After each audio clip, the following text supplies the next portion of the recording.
A Little Night Fishing by Sidney J. Bounds.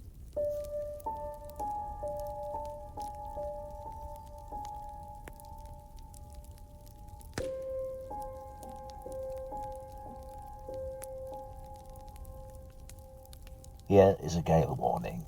Sea areas, Seoul and Fastnet. Force 8 imminent. Robson switched off the wheelhouse radio and stepped onto the deck. The sky was clear and the sea calm. Well, the weathermen had been known to be wrong before, but there was no harm in checking with the locals. Not that it mattered.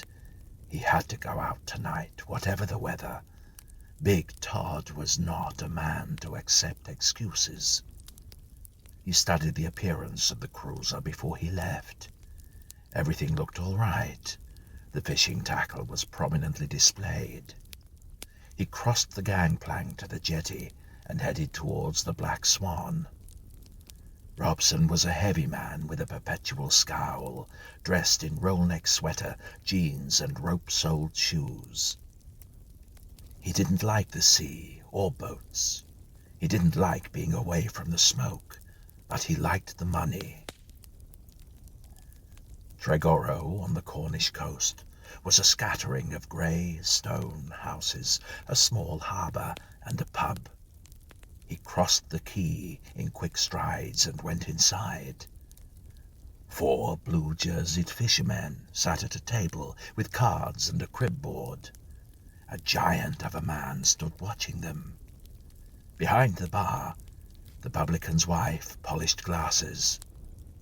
"Pint of bitter," Robson called, and, as the giant turned to look at him, he added, "Join me?" "Aye, I can sink a pint. I'm Fletch." "Robbie." A big hand surrounded one of the 2 mugs pushed across the counter. "Nice little boat you've got there, Robbie. Fast, I bet. You do a lot of fishing." "Sweet Violet? Well, she's fast enough for what I want. I get my kicks night fishing, see? Just an amateur, for sport, like." "You'll need to watch this coastline," Fletch said in a warning tone. "What do you think of the weather just now?" "Blowing up a storm, I'd reckon." "What's a little storm, eh?" Robson said, smiling. "Adds a bit of zest to the job, and Sweet Violet can take it." Fletch didn't answer, just stared at the visitor, weighing him up. Robson stared back. Fletch was blond, with blue eyes, making him wonder if the Vikings had ever penetrated to the southwest corner of Britain. A big one, but he could take him. Robson was Cockney and expert in the ways of backstreet fighting. "We got some bad storms on this coast," Fletch said. "In the past, that made a living for the wreckers. They'd use false lights, see, to lure a ship onto the rocks, and then they'd plunder it. None of that now, of course, but we still get the storms." He swallowed the rest of his pint and wiped the hairy back of a hand across his mouth. When he spoke again, his voice was soft, gentle almost. "There's not so many wrecks now, either. Did you know this coast is haunted? 'Tis true as I stand at this bar." His voice grew insistent. "Too many have seen the ghost not to believe. Some say 'tis the phantom of some poor sailor murdered by the wreckers. Come a storm, and the fishermen see the grey wraith waving a lantern and warning them away from the rocks. Reckon it saved a few lives." "Yeah, a real-life ghost, eh?"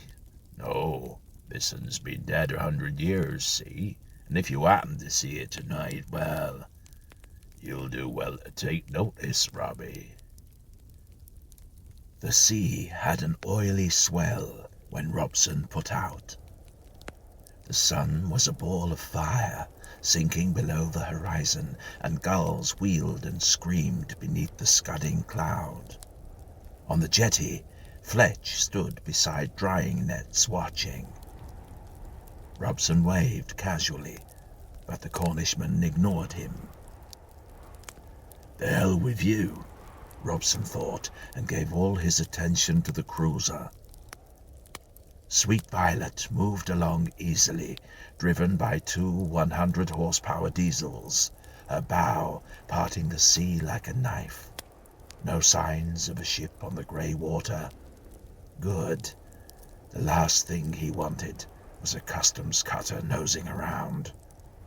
Robson checked his watch and compass, watching the receding cliffs for landmarks.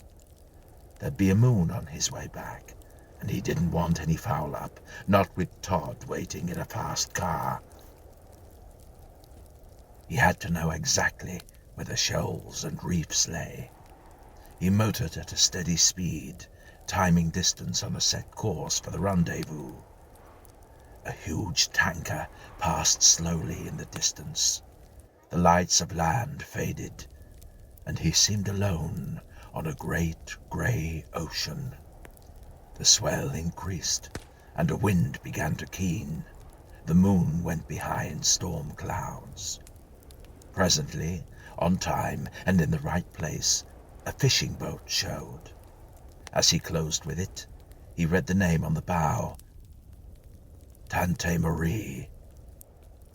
He cruised parallel to the boat, and a man in a beret flashed a torch. Two short, pause, one long, repeated. Robson completed his half of the recognition signal, and the Frenchman tossed a small package on a line to him. Robson caught it, cut the line, and held up the package to show he'd got it. The two boats veered apart.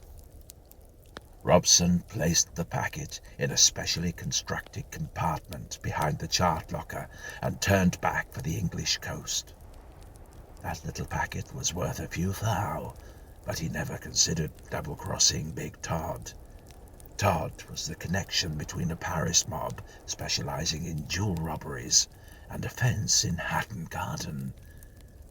He also had a fancy way with a razor. The French boat dropped from view as rain came gusting down. Sweet Violet began to rise and fall. At the wheel, Robson smiled. He wouldn't even have to pretend to catch fish now. The rising gale was a perfect excuse to run for harbor. The dark sea merged with a dark sky, and rain slanted down, effectively blocking any view he might have had. Mounting waves tossed the cruiser about like a cork. It was all Robson could do to stay on course. The wind howled, and rain drummed on the wheelhouse roof. He peered into the gloom with aching eyes, listening as waves slammed the hull like the blows of a sledgehammer. He studied his watch and compass, timing himself. By now he was closing to the shore, a shore infested with granite crags and shoal water. Now he heard it, above the wind and the rain, the noise of the surf breaking over the rocks. There was not a glimmer of light anywhere, and he cursed. The black night was a shroud covering him. He had difficulty keeping the boat headed where he wanted, staring with suspicion at the compass. He felt uneasy. He wasn't used to relying solely on instruments. If he didn't see the lights of land soon, he would be in trouble. The crash of breakers sounded ominously close, and he struggled into a life jacket. A hell of a time to wish he'd learned to swim. Water poured across the wheelhouse window, though whether it was rain or sea he couldn't tell. Sweet Violet pitched and tossed as wind and waves battered her. Then, through the darkness, a weak light winked at him. Robson stared in concentration. Had he imagined it? No, there it was, a light swinging crazily. It might have been an oil lamp.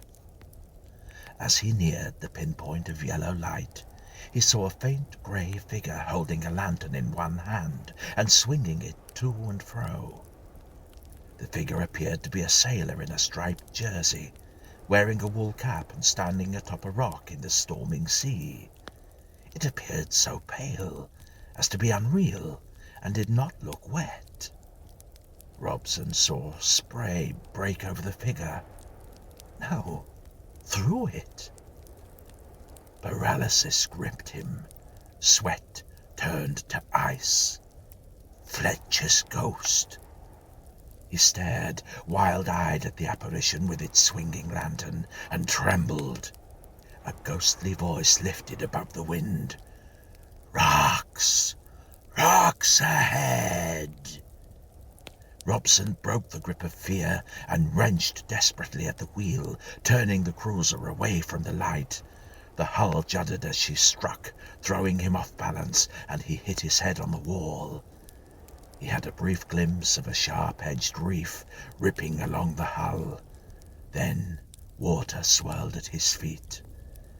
In a daze, he scrambled through the doorway and clung to the deck rail. An undertow caught the boat and swept her inshore. Robson clung to the rail, wet and cold, thinking of a fortune of diamonds hidden behind the chart locker. Big Todd would cut his heart out if he lost them, if he survived this. Sweet Violet crashed again against another rock, swung about and struck again. The wind hammered her, turning her over. Robson lost his grip and was washed overboard. He struggled weakly as his mouth filled with salt water.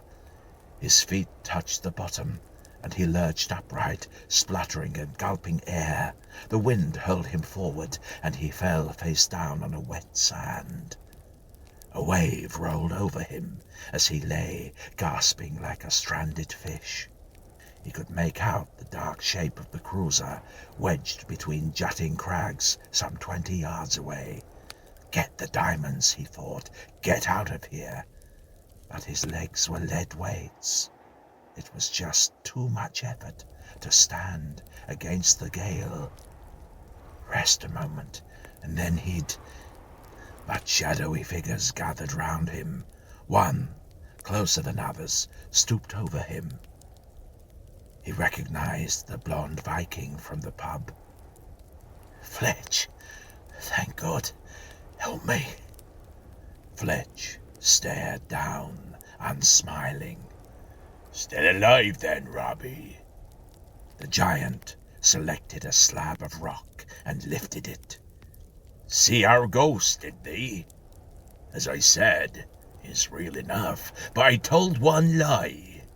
'Tis not the ghost of a drowned sailor, but one of a wrecker, one of the brethren. Aye, and it still lures boats onto the rocks for us." He brought the rock down, cracking Robson's skull as neat as slicing an egg.